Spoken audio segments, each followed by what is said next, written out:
Bonjour Kevin. Bonjour. Dans le Ludus de Thala, nous allons aujourd'hui jouer à Mana. Vous aimez jouer au jeu de dames, vous aimez jouer au jeu d'échecs, vous allez adorer jouer au jeu Mana. Tout à fait. Dans ce jeu, il est bon quelquefois de se faire capturer pour mieux revenir et pouvoir placer son pion de façon stratégique. On va voir ça tout de suite. La composition du matériel que l'on va utiliser. Tout d'abord, donc, un plateau. Le plateau sera composé donc de 3 cases différentes. Une case triple, une case double et une case simple. Ensuite, les personnages. Ici, c'est un ronin. Et ici, un peu comme le roi aux échecs, ça va être un daimyo. Et du coup, ici, là, le petit pion, ça va être un oiseau mana. La mise en place maintenant. La mise en place, pour le côté noir, du coup, ici, assez particulière, car dans le coin inférieur gauche, il faut qu'il y ait une case triple. Alors que pour le côté blanc, ici, dans le coin inférieur gauche, il faut qu'il y ait une case double. Les deux joueurs installent donc leurs pièces comme ceci.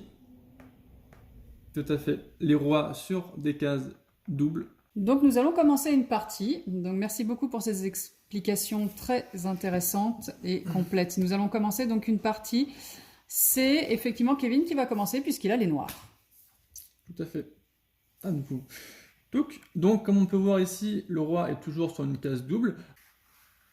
1 et 2, parce qu'il y a 2 branches. Du coup, maintenant, l'oiseau mana va jouer un rôle très important, parce que le roi, enfin, le daimyo, s'est arrêté sur une case 1. Et du coup, l'oiseau doit être obligatoirement placé sur une même case, du coup, une case 1. Et comme ça indique au joueur blanc quel pion il doit utiliser pour commencer. Là, nous voyons effectivement que Kevin a placé, comme il se doit, son oiseau mana sur 1. Donc moi, il va falloir que je joue sur des emplacements à une branche. Nous avons ici ou ici. Je l'avance ici, je me retrouve sur une case triple. Donc je mets mon oiseau mana sur une case triple. Hop là, par exemple ici. Très bien. Après, ce qu'il faut savoir, c'est que l'oiseau mana peut déstabiliser l'adversaire dans le sens où lorsque l'adversaire a un coup à jouer, bah en fait on peut juste bloquer son coup en fait. Et du coup, nous protéger un de nos pions contre une future attaque. Voilà. Parfait. Donc là, l'oiseau mana, on peut voir qu'il est sur une case à 3. J'ai donc 2 choix. Celui-ci, qui est sur une case aussi à 3. Ou celui-ci, une case aussi à 3. Donc, alors, je vais faire... Ce qui m'intéresserait là dans un premier temps, ce serait d'avancer celui-ci. 1, 2, 3. Parce que vu que je le place sur une case à 2, mon prochain coup logique serait 1, 2 pour manger son daimyo. Non, son renin, excusez-moi. Le daimyo, c'est la grosse pièce, le roi. Du coup, son renin. Mais du coup, c'est là où l'oiseau joue un rôle très important. C'est s'il se place, bon, avec un de ses futurs coups, il fait en sorte de placer l'oiseau ici, je ne pourrais pas le manger. Voilà à quoi sert aussi l'oiseau.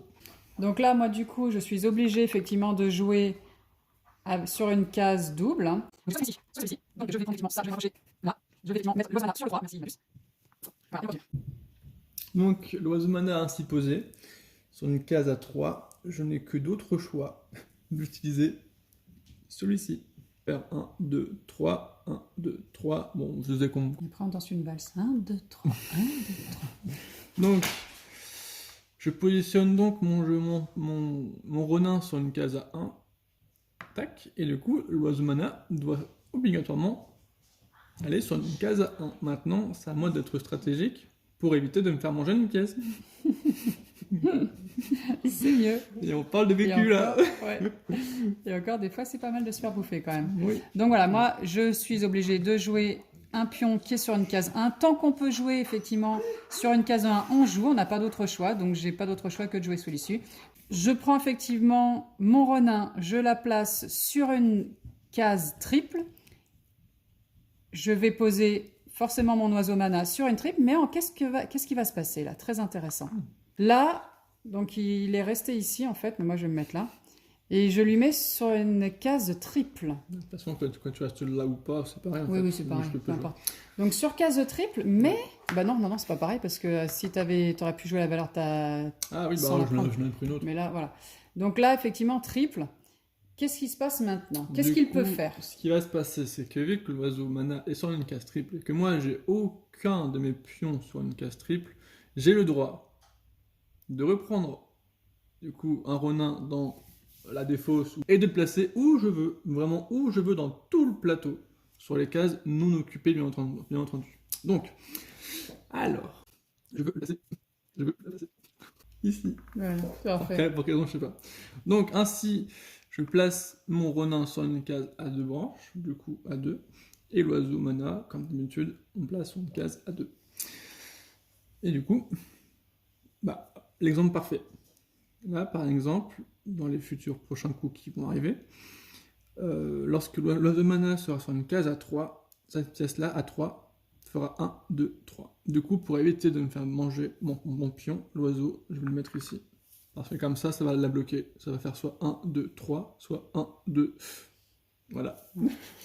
Mais donc, comme il a joué ici et qu'on est complètement déconcentré parce qu'on essaie d'expliquer un jeu, eh bien moi, je vais jouer effectivement... Non, pas le jeu, sinon c'est trop pourri. Voilà, bon, enfin bref. Donc, je pense que vous avez compris à peu près le système du jeu. Donc, on répète. Lui, forcément sur une branche à 2. Hop. Donc, vous pouvez, hop là, manger de façon horizontale ou verticale, jamais en diagonale. Lorsque vous avez des pions en défausse, hop, voilà, là je suis sur les... Que lui est sur 2, là je ne peux pas jouer parce qu'on voit effectivement que je n'ai aucune case double. Eh bien je prends n'importe quel pion et je le déplace de la valeur, on va prendre ça, c'est encore plus explicite. Soit je prends effectivement le pion et je le déplace de la valeur de sa case, 1, 2, 3. Ou alors je réintègre un Ronin, je le place où je veux, mais par contre, ça y est, c'est joué. Hein. Il est placé, il a fait son coup, maintenant c'est à l'autre de jouer. Voilà. Et le but du jeu, c'est effectivement de mettre en échec et mat le daimyo adverse. Tout à fait.